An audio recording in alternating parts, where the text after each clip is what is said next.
Mi nombre es Natalia Caballero, soy estudiante de la Universidad Manuela Beltrán. Me encuentro en noveno semestre de la carrera de terapia cardiorrespiratoria. En el día de hoy hablaremos sobre la liberación de la ventilación mecánica y el proceso de extubación en un paciente pediátrico.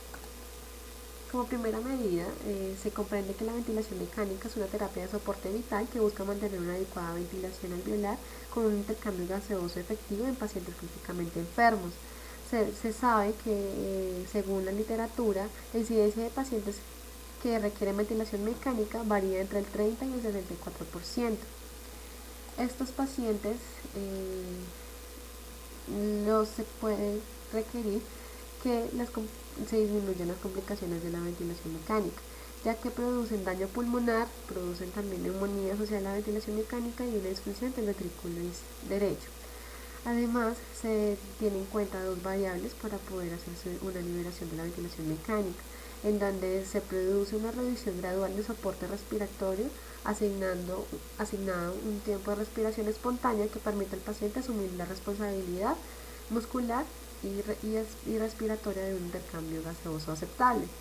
Se tienen en cuenta variables como la sobrecarga ventilatoria, que se tenga en cuenta una disfunción hemodinámica, que haya una incompetencia neuromuscular central y periférica, que también exista una debilidad muscular diafragmática, alteraciones nutricionales y trastornos metabólicos, entre otros, ya que no nos va a permitir un buen consumo de oxígeno y la glucosa va a estar disminuida por la falta de carbohidratos y de insumos para la contracción muscular, además de la descompensación electrolítica. También tenemos que tener en cuenta que la extubación es otra de las variables responsables para la liberación de la ventilación mecánica, y se tiene que tener en cuenta que es una remoción del tubo endotraqueal, y aquí el paciente tiene que tener la habilidad de tener una protección de la vía aérea, además de manejar muy bien las secreciones y así tener una permeabilidad de la vía aérea. Si no tiene esos requerimientos, será muy complicado acceder a la liberación mecánica, pero si los tiene, podremos seguir con nuestra ventilación. Además, se habla sobre un fracaso de extubación, que representa un conjunto de condiciones que determinan la necesidad de volver a intubar a nuestro paciente, restableciendo de nuevo la ventilación mecánica dentro de las 24 a 72 horas posteriores al retiro después del tubo endotraqueal y de la ventilación mecánica. Esto que hace en las unidades de cuidados intensivos, pues tenemos una mayor estancia hospitalaria, tenemos una mayor duración, por tanto estamos más propensos a que el paciente tenga mayores índices de infección y de comorbilidades desarrolladas por la ventilación mecánica, y además esto genera en el país y tanto en las UCIs un aumento en los costos en salud. Por tanto, se deben tener en cuenta criterios clínicos para poder iniciar una liberación de la ventilación mecánica en pediatría.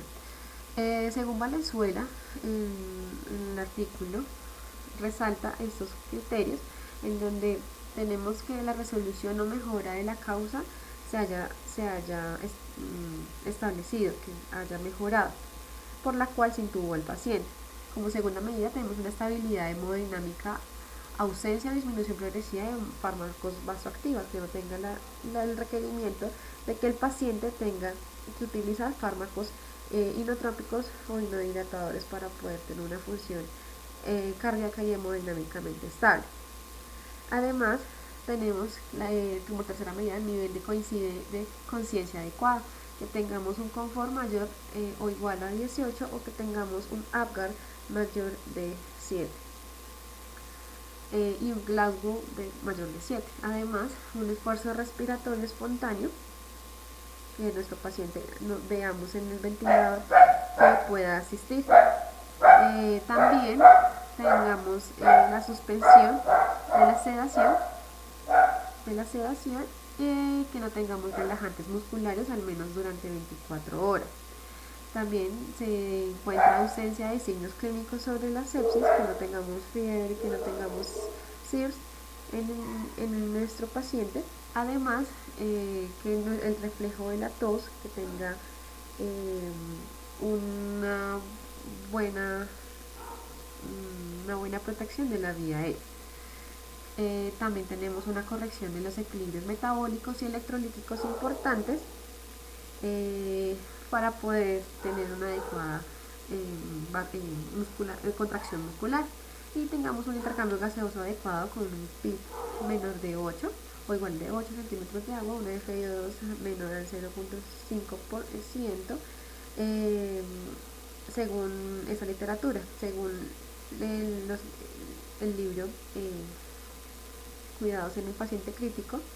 Tenemos que tengamos una adecuada oxigenación con una PAFI mayor de 200, con un PIB menor de 5 centímetros de agua, una FiO2 menor al 0.5, un pH mayor de 7.25, que tengamos Glasgow, como ya dijimos, mayor de 7, con capacidad de iniciar un esfuerzo dilatoso efectivo, y pues que tengamos como tal una temperatura menor de 38 grados, indicando que no tenemos signos de SIRS.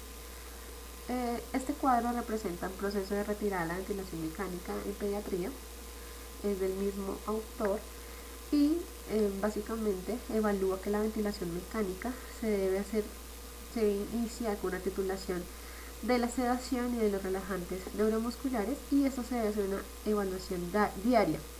Además, el test de respiración espontánea debe realizarse, pero si en el caso de que negativo, pues no procedemos a retirar la ventilación y continuamos con la ventilación mecánica. En el caso de que sea positivo, podemos pasar a los siguientes ítems. Si es positivo, entonces realizamos la extubación. Si tenemos éxito, nuestro paciente, cuando tienen alto riesgo, pueden utilizar ventilación no invasiva. Y si tenemos un fracaso en nuestra liberación de la ventilación mecánica, procedemos de nuevo con un descenso o con un aumento de los signos de dificultad respiratoria y de la gasimetría arterial, además de otros signos y síntomas clínicos. Iniciamos como tal nuestra reintubación pero si tenemos una ventilación no invasiva, con una ventilación no invasiva y tenemos un fallo respiratorio, iniciamos de nuevo nuestra reintubación. También se debe tener en cuenta evaluar causas externas como que el paciente tenga una sedación residual, por eso se dice que tengamos una disminución de la titulación de esta sedación antes de 24 horas, que no tengamos una patología como tal de la vía aérea, que no tengamos una alteración neuromuscular, que no tengamos una patología resistiva que nos impida como tal la contracción muscular y que no tengamos fallos cardíacos o problemas cardíacos. ¿Cuál es la preparación del paciente? Entonces se programan decisiones a partir de la clínica del paciente, se programa de manera conjunta los protocolos de sedación y hemodinamia y se determina cuál es el modo espontáneo a elegir. Se debe tener una ayuda interdisciplinar. Además, se debe tener un posicionamiento para que el paciente tenga una disminución en la respiración espontánea. Tenemos que hacer un toilet bronquial o una higiene bronquial para evitar que nuestro paciente tenga aumento de las secreciones, y tenemos que tener listos medicamentos broncodilatadores, además de una sonda nasogástrica abierta y una monitorización continua de la saturación y la frecuencia cardíaca del paciente. Nosotros tenemos índices predictivos para poder hacer para poder tener un conocimiento del sistema respiratorio del niño y si nuestro paciente está apto para poder tener una liberación. Los índices suelen utilizar en la ventilación mecánica, en la ventilación minuto, y suelen utilizar la frecuencia respiratoria sobre el volumen corriente. Esta estrategia no es muy utilizada por su baja confiabilidad y especificidad, entonces casi no se utiliza, pero se dice que cuando se mide a los 2 o 3 minutos después de empezar la prueba y se compara después a los 30 minutos puede ser efectiva, pero casi no se utiliza. Además tenemos un índice de presión inspiratoria máxima. Este índice lo que permite es evaluar la fuerza de los músculos respiratorios, pero no mide la resistencia ni la carga del modo que han sido sometidos. Debe ser entre más negativa sea la presión, sea más negativa la presión, mayor probabilidad tiene para que el paciente se pueda extubar. Aproximadamente es de menos 25 y el paciente debe tener tiene que tener un referente negativo menor de 25, y si es mucho más negativo, mucho mejor.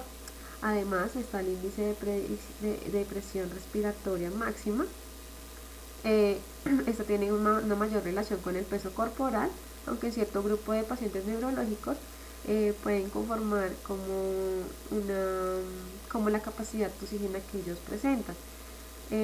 Además, la presión de esta prueba se realiza con una válvula unidireccional que permite que el paciente inhale y no pueda aspirar. Se debe recordar lo fatigante que puede ser esta realización, sobre todo en niños grandes, y también se realizan en adultos, ya que los niños no pueden tener el hecho de acatar las indicaciones que se les dan.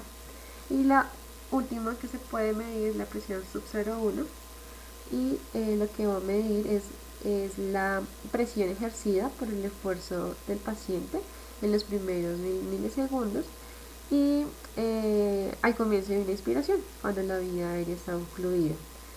Una presión de menos 4 centímetros de agua demuestra una respuesta adecuada, y lo que mira aquí es la actividad del centro respiratorio, más no del esfuerzo muscular.